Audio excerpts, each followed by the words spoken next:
Hey, welcome back to the About the Labor podcast here at VikingsTerritory.com. I am BJ Reidell, back here with my guy, Drew Mahowald, and today we're talking a little bit about another Minnesota Vikings victory. Yes, the Minnesota Vikings went into US Bank Stadium, their home stadium, I should say, defeated the Chicago Bears by a score of 23-10, and officially clinched their best record in the regular season since the 1998 Minnesota Vikings. So we'll talk a little bit about that, particularly the offensive defense, as we generally do on the Rapid Reaction Show.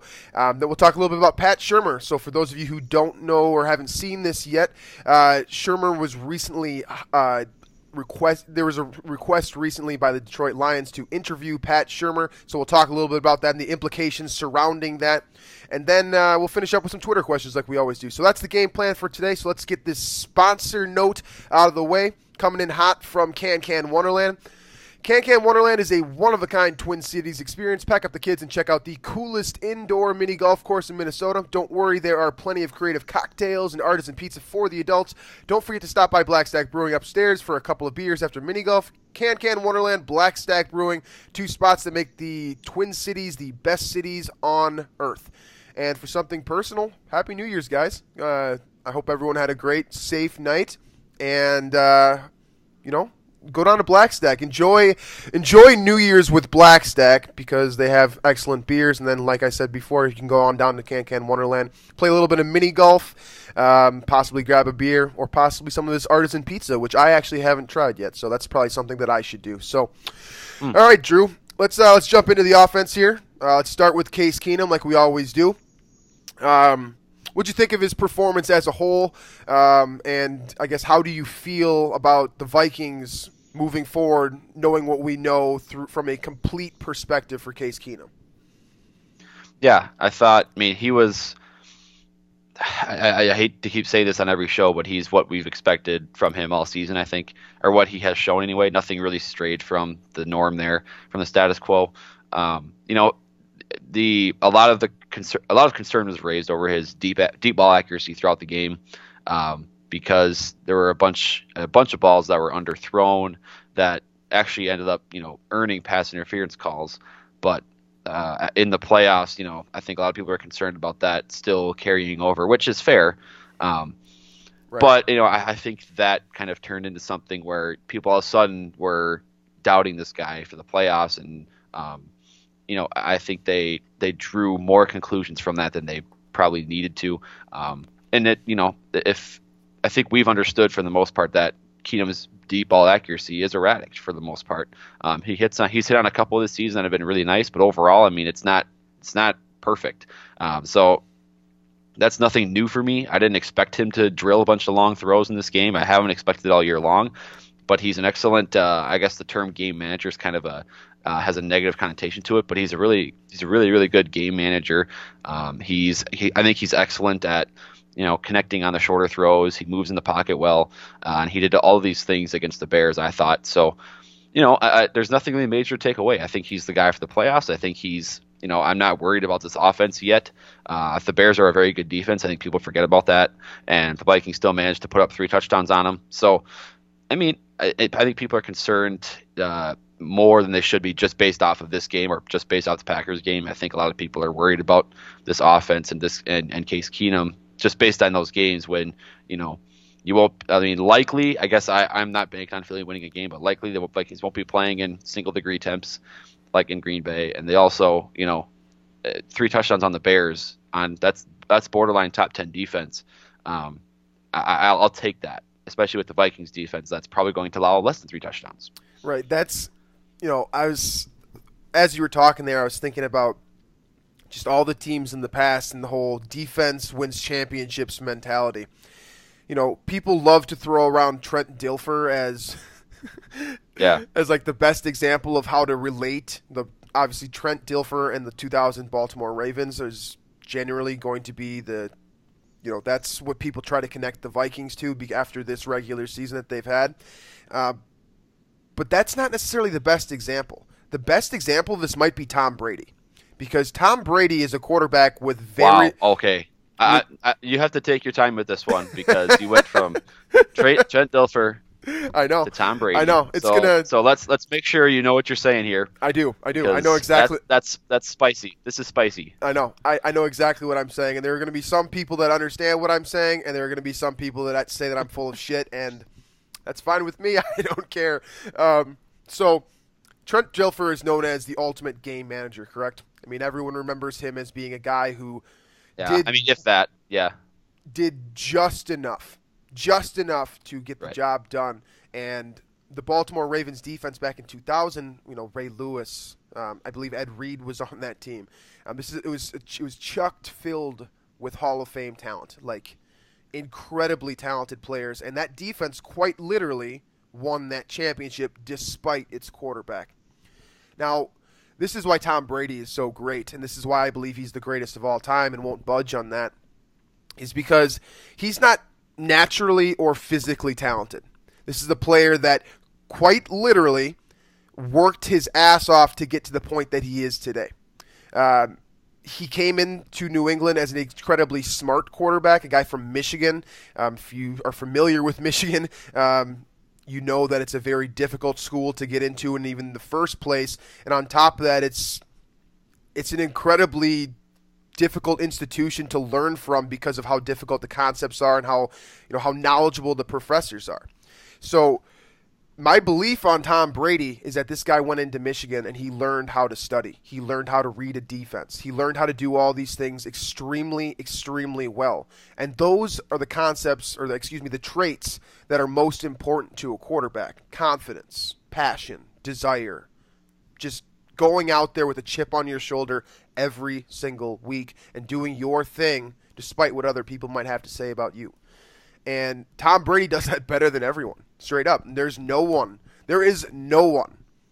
that cares less about what people think than Tom Brady. He just goes out there with fire and energy every single day and does his thing and does it at an extremely high level. And people like to take away from that because, this is why I love having the debate with you, Drew, about Aaron Rodgers versus Tom Brady, is that who's the more naturally talented quarterback here? Who is the better quarterback in so many people's eyes? It's Aaron Rodgers. He's by far the better quarterback. He's incredibly naturally talented. Incredibly. But he's also extremely arrogant, and he doesn't have a good coaching staff that puts his teammates in a position to win. They put him in a position to win. That's why LeBron probably got rid of, what was the coach's name that he basically kicked out of there? Cleveland Cavaliers. In Miami or in Cleveland? In Cleveland, like a couple of years ago. Is it? David Blatt. That's right. Yeah, right. That's why I think LeBron kicked him out, because I think LeBron is like Tom Brady. He literally works every single day, and he wanted someone that also works every single day. And that's why I think he got rid of him and brought in Tyronn Lue because he knew,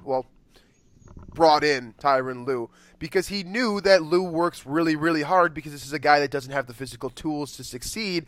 He just works his tail off to get to being a championship caliber player, I suppose, on the right team. So getting back to football now. Tom Brady and Trent Dilfer are alike in the sense that both of those guys are very passionate and they care and they work really, really, really hard to learn what they've learned. And that's what Case Keenum does. That's why Case Keenum is good this year. It's not because he's the most gifted signal caller of all time. By no means is he, he's not that. If you think that, that's your opinion. I respect it. But I'm here to tell you that I disagree with you wholeheartedly. Case Keenum is the type of guy that goes out there and just does his thing. He studies, he works hard, he is energetic, and he genuinely cares more about the team than himself, which is something about Teddy Bridgewater that makes him such a special player as well. Despite not being on the field, he's always thinking, all right, if I need to go in, I'm ready. And people don't understand that. They can't grasp that concept because it's so foreign, because generally speaking, people are selfish. I mean, they want their stats. Adrian Peterson might be the best example of this. They want their stats. They want their money. Whatever it is that drives them, that's what they want. And, well, Tom Brady's not like that. It's what about the money says for him. It's for him. It's what the Super Bowl championships say. And so for Case Keenum, I don't honestly know if he even he wants to keep his starting job for sure. He's a competitor, but ultimately he's about winning as a team. That's what he wants to do, and I believe that that's what he's going to continue to do regardless of what I would consider to be a rather poor effort against the Chicago Bears on Sunday. Yeah, okay. I mean, you went from Dilfer to Brady to Case, and honestly, I have to walk through things for people sometimes. You know what I mean? Yeah.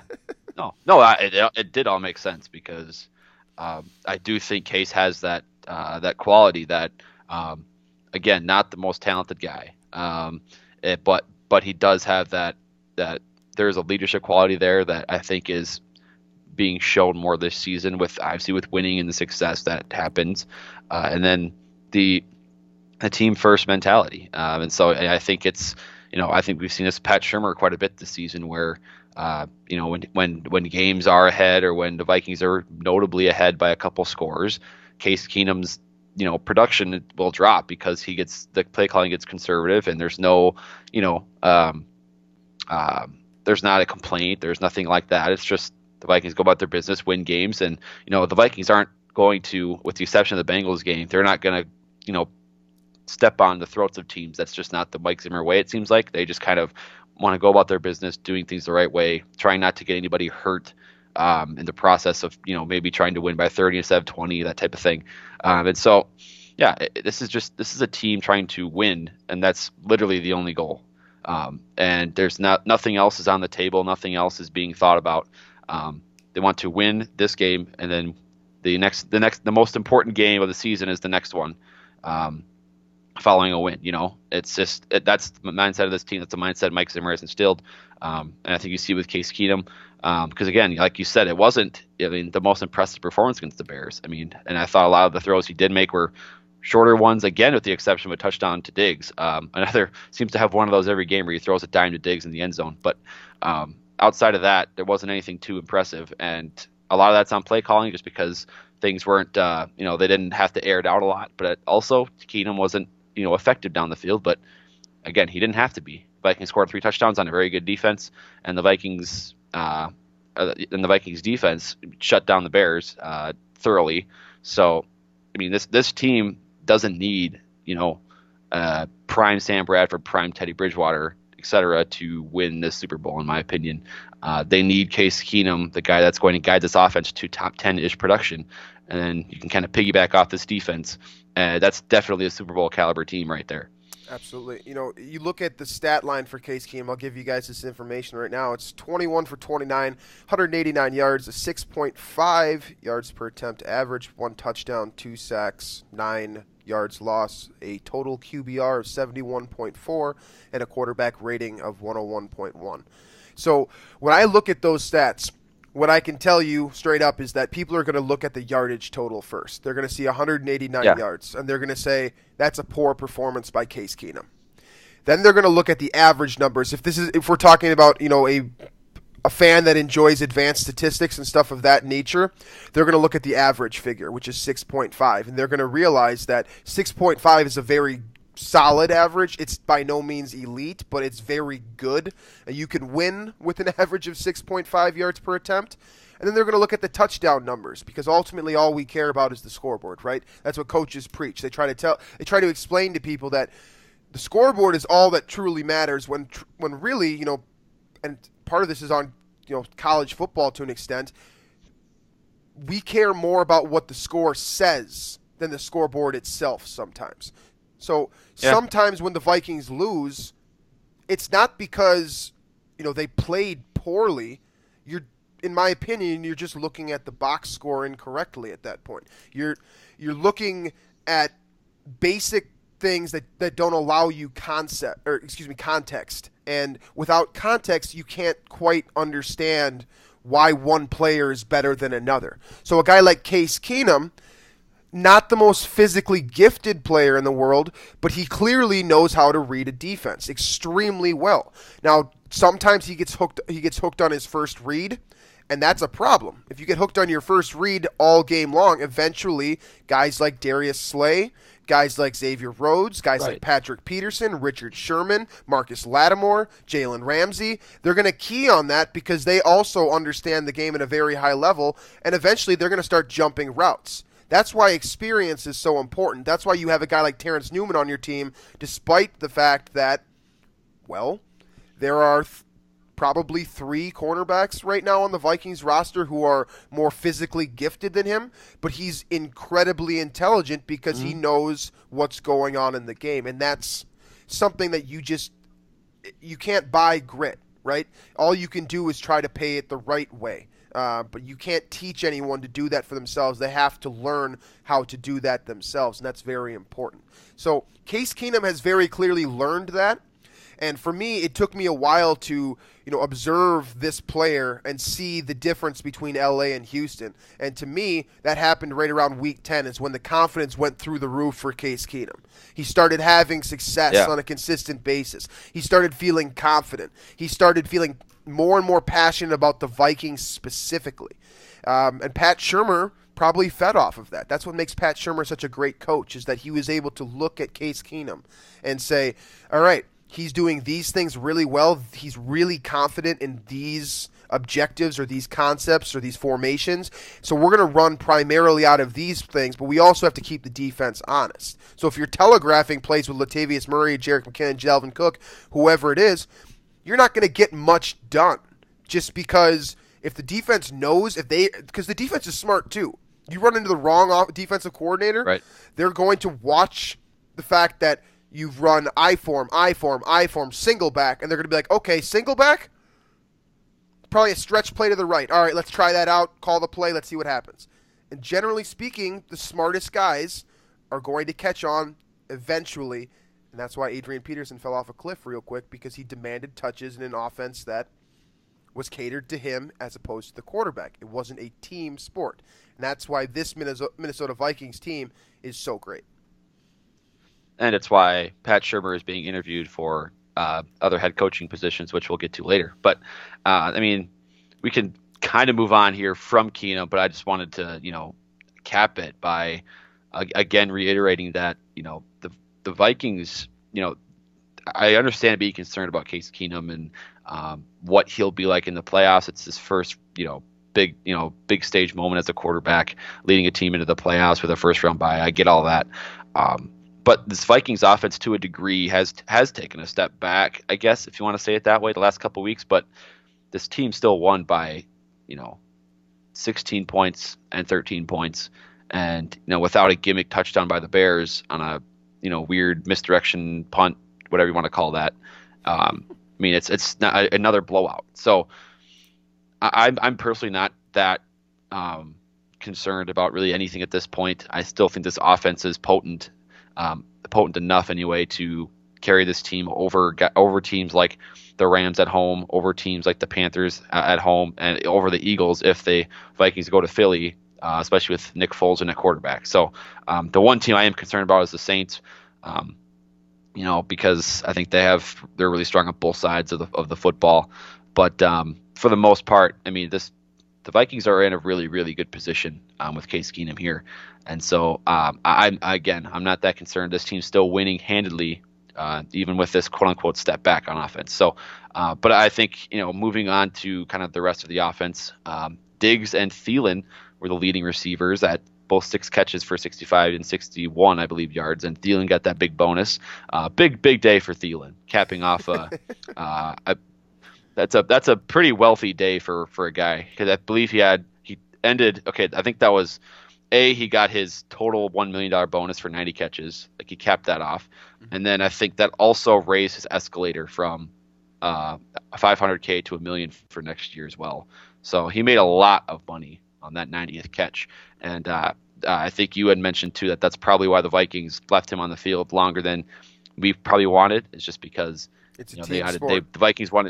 The Vikings wanted to get him that money. So, But it looks like Diggs and Thielen both have that rapport with Keenum still. Offensive line was, Rembers was kind of in and out. Rashad Hill was in there a little bit. No elf line, so Burge was in at center.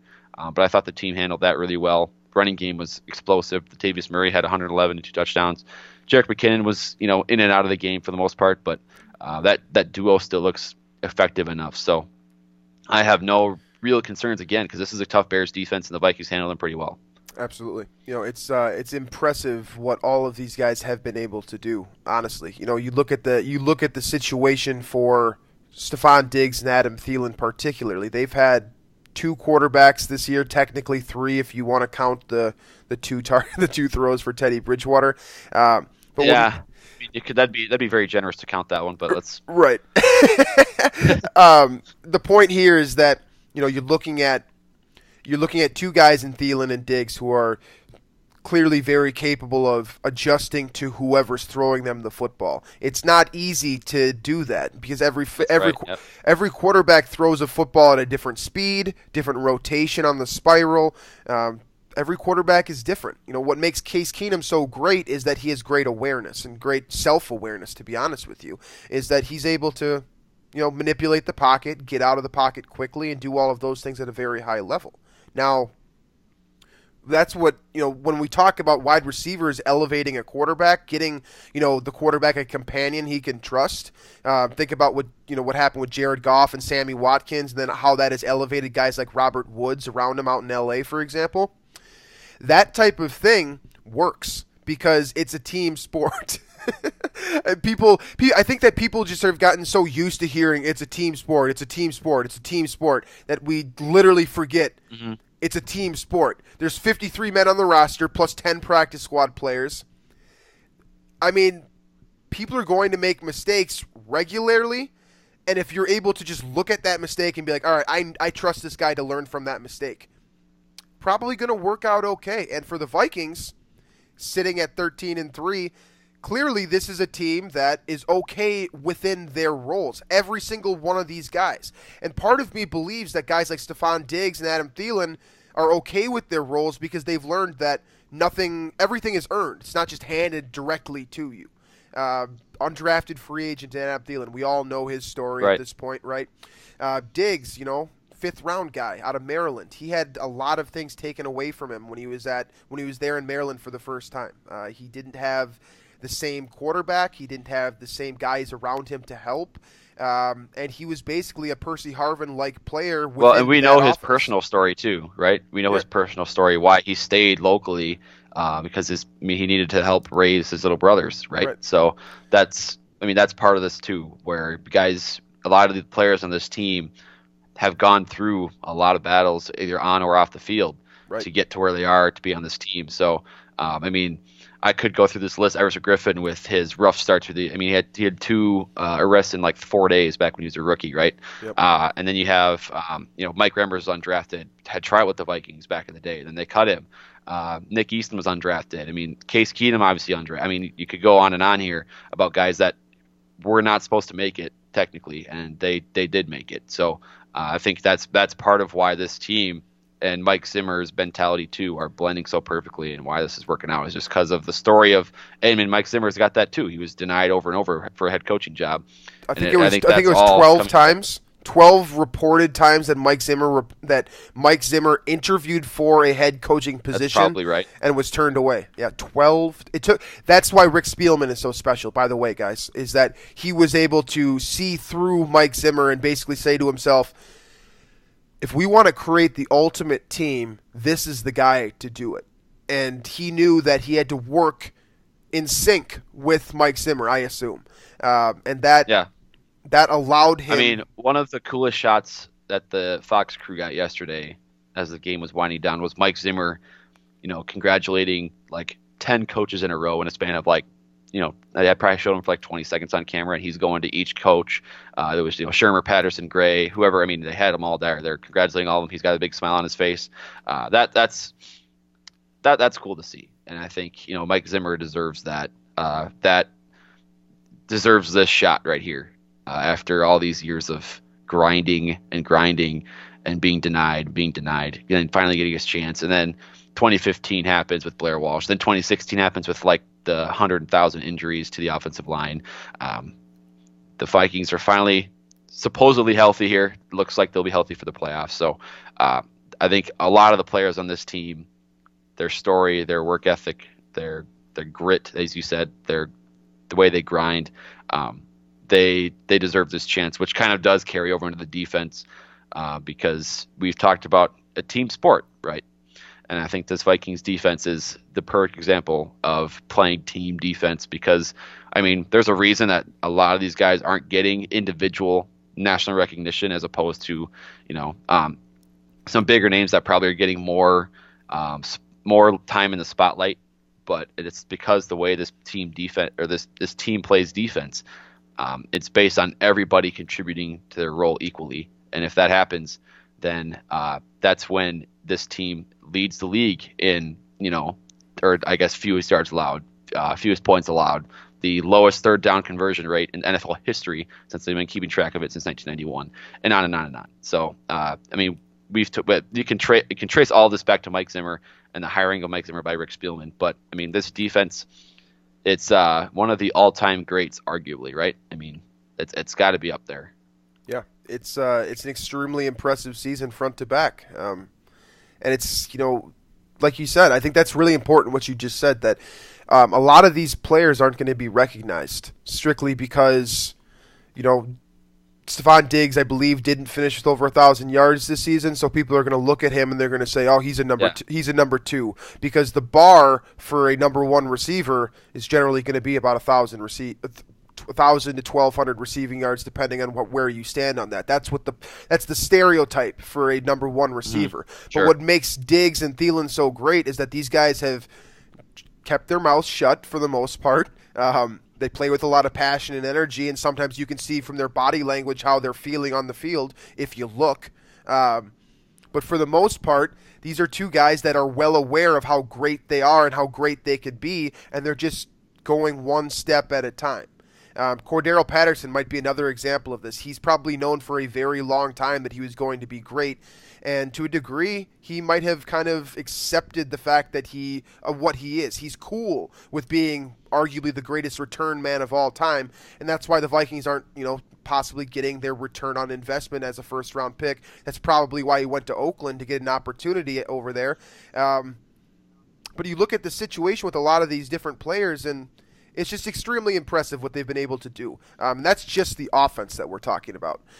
C.J. Ham is another great story as well. A guy who literally came from a position where he had people counted him out indefinitely. They said to him, "There's no shot." And then we went to the NFL as a running back, and everyone was like, "No, you're not good enough to do that, CJ. Sorry."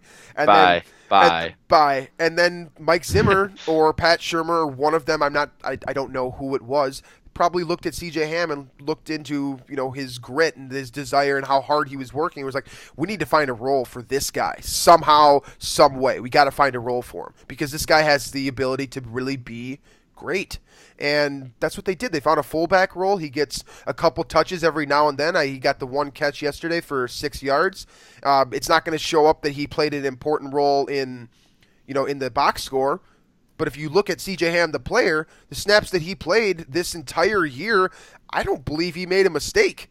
I mean, feel free to correct me if I'm wrong in the comments section, but I haven't seen a mistake from C.J. Ham this year. So you look at how hard these guys work to do everything perfectly, and even if they miss sometimes, even if they drop the ball in the end zone, they're still working their tails off. And that's what you need. That's what the national media needs to learn about this. They need to respect that about these players because that is something that not every team has. And so from there, we can hop over into the defense a little bit. I think we covered the offense pretty well there.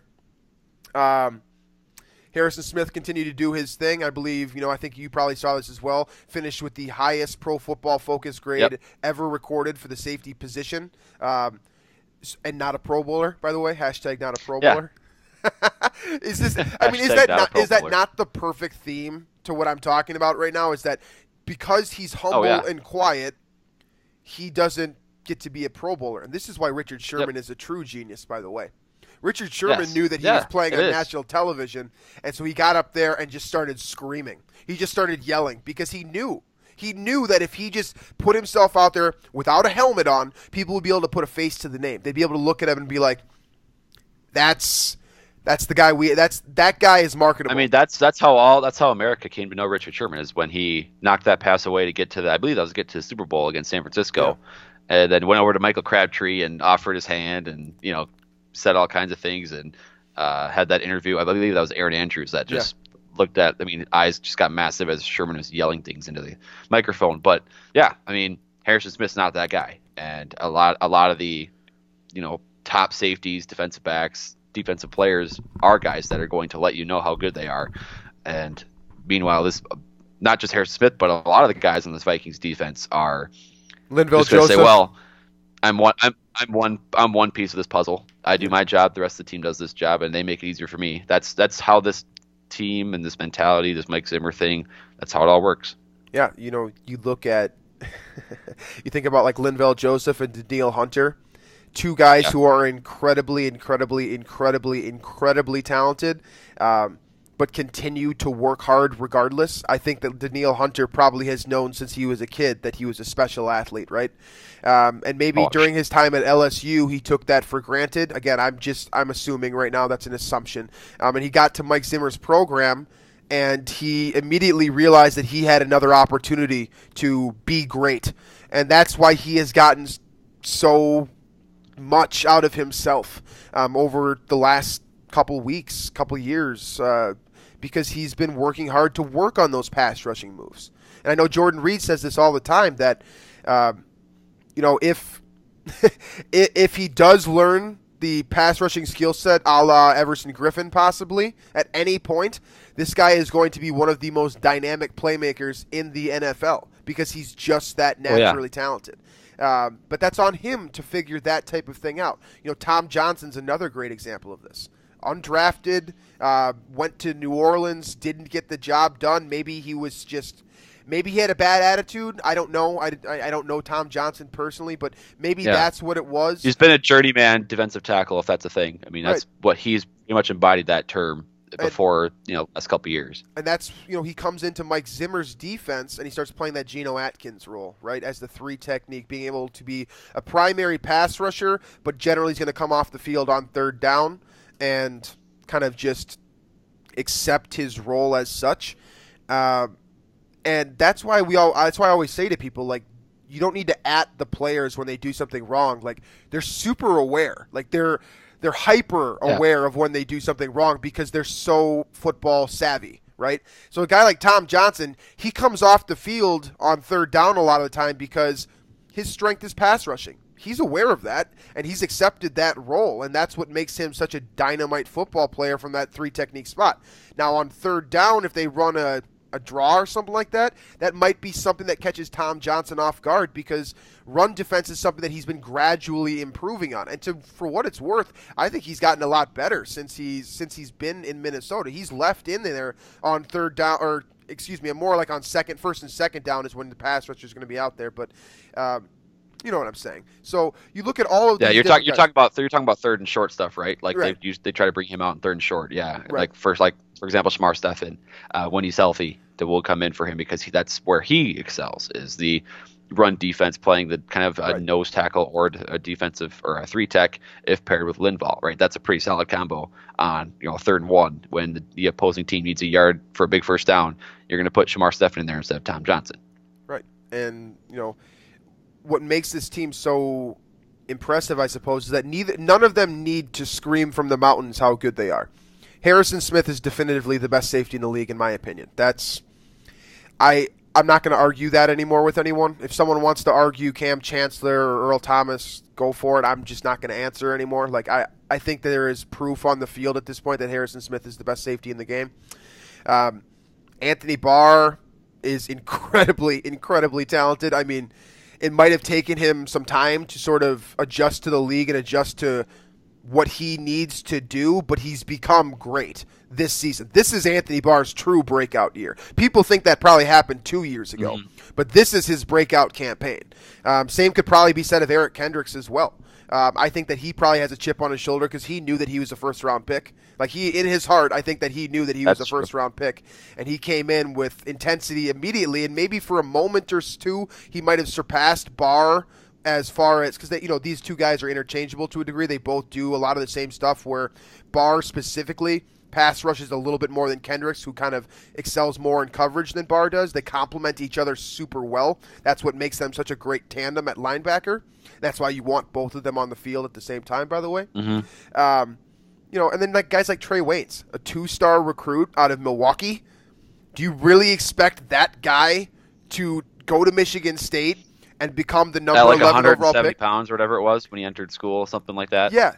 I mean, this guy played with Melvin Gordon, so that's what people they jump to. They're like, oh, wow, he was on Melvin Gordon's team in high school? Yeah, of course he was good. Why would we think otherwise? Well, Melvin Gordon is on offense, and Trey Waynes is on defense. We just need to make those connections sometimes. It's causation and correlation right there. This is an example of correlation. And you look at all of these different guys. Ben Gideon, probably not the most naturally talented player, but instinctively very savvy and works incredibly hard. Same can be said about Kentrell Brothers and probably Eric Wilson as well.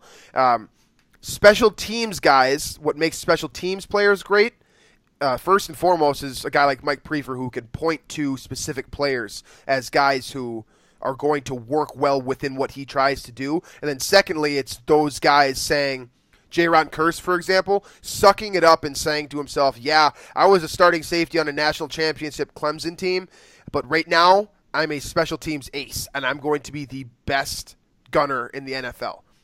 That's what makes this team so impressive, is that all of these guys have accepted their roles, and they continue to play at a high level no matter how many snaps they get. Anthony Harris, your guy. I mean, undrafted out of Virginia. Do you really think that Anthony Harris didn't know that he was going to be great at some point? I mean, he was picking balls off left and right, but then he goes undrafted. This guy went undrafted, and yet he's about to get pension in the NFL. He's borderline pension in the NFL at this point. I think he's got 1 year left until he gets pension. That's a goal in itself. To play 3 years in the NFL, that sets you up for life. It gives you the opportunity to do what you want to do. And that's what a lot of these guys do so well, is that every single one of these guys works as a cohesive unit. Brian Robinson this year had to take a step back in favor of Danielle Hunter. You think that was easy for him? No, it probably wasn't. This is a guy that has been, he started out as a rotational player. He earned a starting gig for multiple seasons. He played very well in those seasons, despite what people might have to say about him. But he accepted the role that he is in now, and that's, as the third defensive end on this team, because right now it's Danielle Hunter and Everson Griffin's time, and he knows that. It's important to him. What he wants to do is win a Super Bowl. And so you look at all of these different players, all these veterans that came over and joined this organization. They all have one common trait, in my opinion. Veterans all the way down to the rookies, is that they're humble. And people overuse the word humble, so you don't necessarily know the true definition of it. But let me tell you, you look at this Vikings team, and this is a group of extremely humble guys right now. Now, if they get big-headed and start kind of listening to exactly what I'm saying right now, like they allow this type of thing to go to their head, that they're these elite players, they're probably going to lose in the first round. That's why it's an any given Sunday thing. If you look at the opposition and say, I'm better than you, good luck. It's not you might be, you probably are if you think that, but if you don't go out and prove it every single day, people aren't going to listen to you, and you're going to lose, and then you'll have no basis for your argument. Yeah. Don't talk the talk if you can't walk the walk. Right. That's why every player wants a Super Bowl ring. They want the Super Bowl ring because they know the validation. Yeah, they know that if they're wearing that Super Bowl ring, Tom Brady knows that if he gets 5 Super Bowl rings, nobody will ever be able to deny his greatness. He knows that. I mean, I don't know Tom Brady, but I'm telling you that he knows that because that's how he plays. And, I think that guys like Kyle Rudolph, Harrison Smith, Both of those guys have understood that basically since day one. Once they got in the league, they just sort of accepted what they were going to do and tried to win a championship because that's what matters most. And the Vikings have just been slowly putting together players that work for just that. And here we stand now with this, in my opinion, one of the most complete Vikings teams in the team's franchise history. This, they're going to need to win a Super Bowl in order for them to go down as the greatest Vikings team in history. And maybe that'll happen. That'd be awesome, right? We'd all love that. But at the end of the day, I think a lot of these guys are already proud of what they have accomplished, but they need to let that, push that down, right? Push that down for now. You've got a 1 week layover, and you need to remember that it's week by week still. Even if you have home field against, hypothetically, the Rams, depending on how they decide to work their play. I guess the Rams are in a position right now where they can literally choose what they want for their path, right? They can either lose today and not play the Vikings, or win today and play the Vikings. So they can hypothetically just choose to lose and not have to play the Vikings in the first round. So I don't know. It's interesting, and it's a lot of fun to watch because you can never truly get in the minds of these players. It's just not our rights as fans to look at these players and say to them, this is what Anthony Barr is thinking. This is what Xavier Rhodes is thinking. This is what Harrison Smith is thinking. That's extremely unfair to the players because we simply don't know what they're thinking. We don't. We might have a good idea from their body language or, the things that they show, but they're not showing you everything. That's what I'm here to tell you, is that fans need to buy into that theory right there, that these players are also individuals. They have personalities. They're kids. A lot of these players are kids, and they just happen to have a lot of money, but they're still people. And when they think of themselves as something more than just people, that's when things fall apart. That's why the Seahawks are falling apart. Bobby Wagner and Richard Sherman and Earl Thomas, that's 3 alphas right there that know that they're elite, that know it. And now they're yelling at each other in the locker room and blaming stuff on the other one because they want people to know who the best one is. And that's not going to work. That's why this team is so special. That's why the Vikings are great. Harrison Smith doesn't need anyone to tell him that he's the greatest safety in the NFL. He just likes hearing it because who doesn't like hearing that you're the best at what you do? Any of you guys, I mean, if you can genuinely look at me and tell me that you don't enjoy compliments, I think you're probably lying, to my face. That's what I think. Again, I'm not going to judge what's going on in your head, but that's my personal opinion. I think that you're probably lying directly to my face. And I don't like that, so don't do that. And honestly, I feel like I got to mention Marcus Sherrills here too, just because he's the ultimate example of a team player, a humble guy that everyone, the cockroach, can't kill him because he just keeps working hard.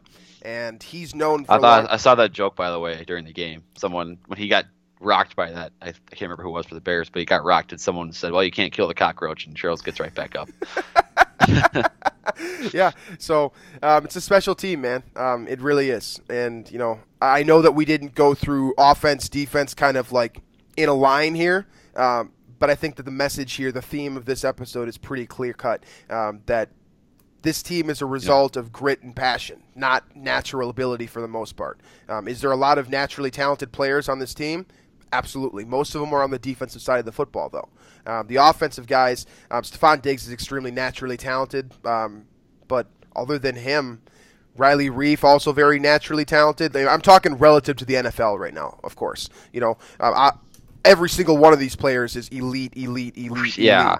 But relative to the NFL, some of these guys have superior talent. Some of them have superior talent relative to B.J. Reidell. You know what I'm saying? So, yeah, that's what makes this team so special. That's why you need to buy in right now. Don't listen to the national media. Buy in right now. Get behind this team for what they are, and that's a complete football team. So before we get the definition of what a team is, right? That's what we're getting at here.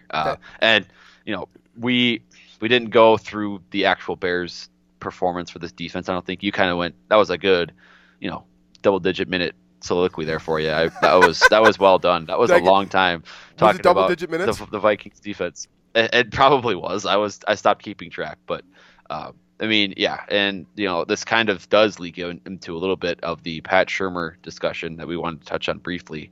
Is that while this team is a team, the general rule of thumb here in the NFL is that you let guys, at least these coaching candidates, go pursue their opportunities as well when there's that chance, like Great. the first round bye here for the Vikings. This has been how the NFL has managed this since these things happen, right? When coordinators, head coach candidates, whatever, on these teams that have first round byes, if they get asked to interview, they do that. So every team in the past that's had a first round bye and that has won a Super Bowl, for example, has probably had coordinators that have interviewed for jobs. That's just how it works. And that's why I'm not as concerned about this Pat Shurmur thing, because it would suck to lose him. Obviously, he's been kind of the mastermind behind this offensive revolution here, but you got to let the guy, field his offers here, because it's the respectful thing to do, but also because I don't believe it's going to impact his focus on this season, because every team that's won the Super Bowl that's had a first round bye, I'm assuming they've had to go through the same situation.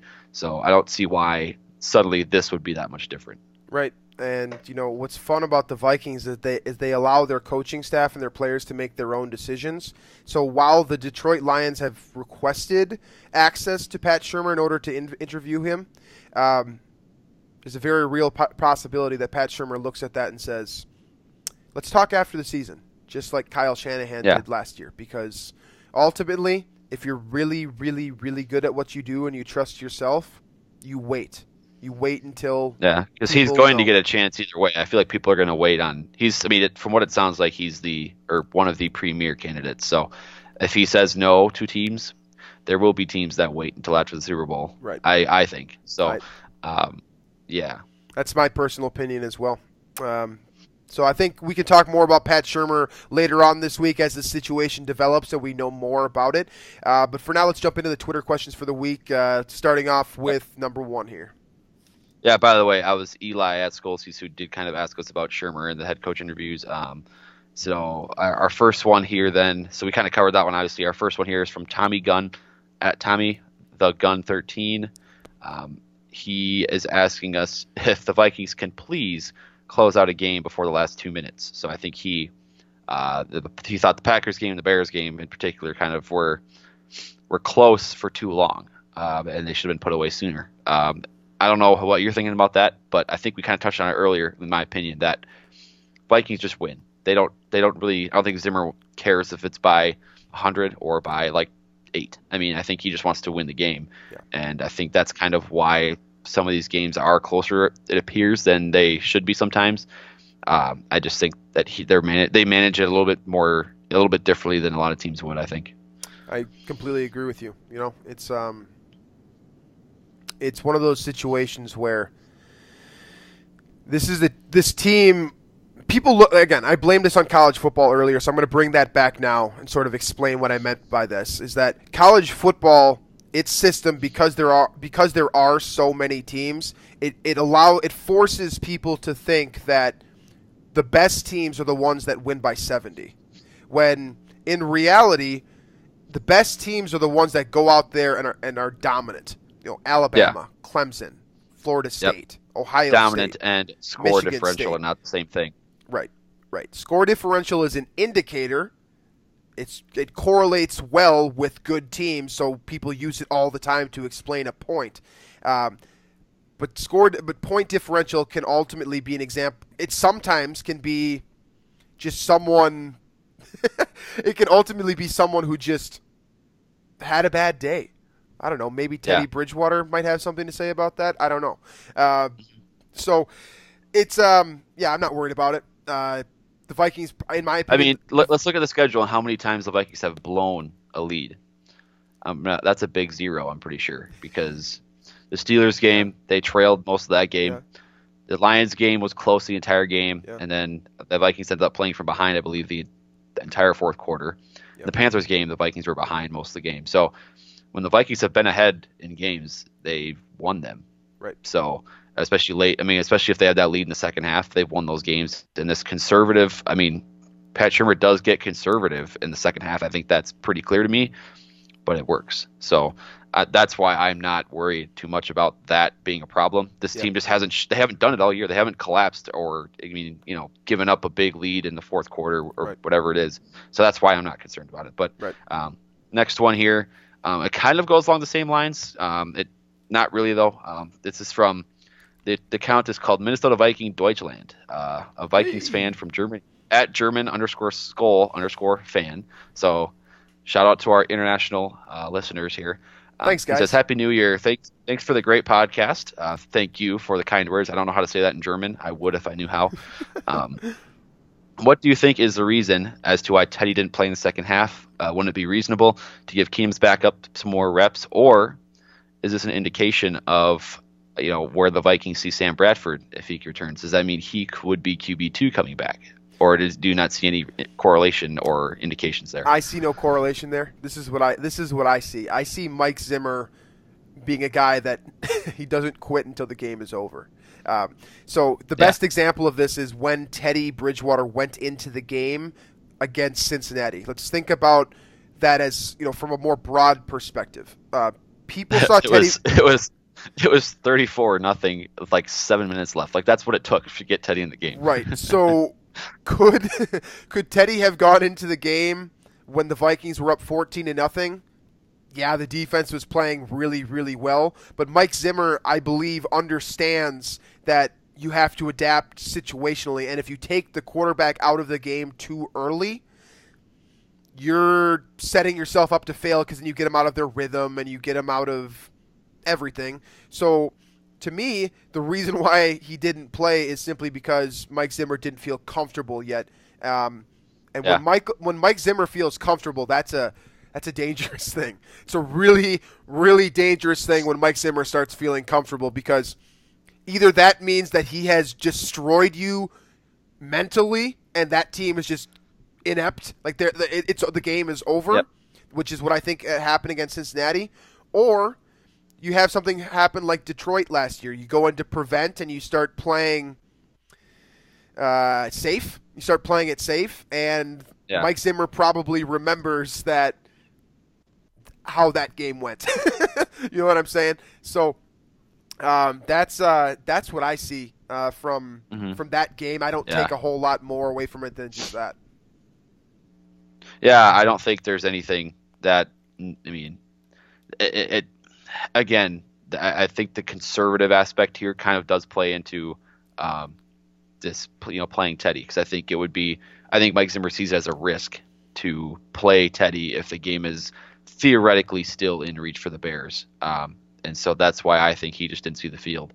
Although he very well could have, and the Vikings would still have won that game. But now to the second part of this question, this is kind of more of just a, it doesn't really pertain to this game, I don't think, but who do you think Bradford will take over as QB2 if he's healthy, or do you think Teddy will stay there? I have a pretty strong feeling right now that it's gonna be Teddy in case for the postseason. I don't know what's going on with Sam Bradford there, but I have a feeling that Teddy Bridgewater is probably gonna be sitting on the bench for the most part here, unless Case Keenum unless Case Keenum falters so to a point where the Vikings are literally being hindered by his performance. I don't see any change coming anytime soon. Yeah, I don't either. I think I kind of also don't think Bradford will be healthy enough to take over for Teddy anyway. I think that's a lot. That's a lot to ask for what Bradford's going through right now.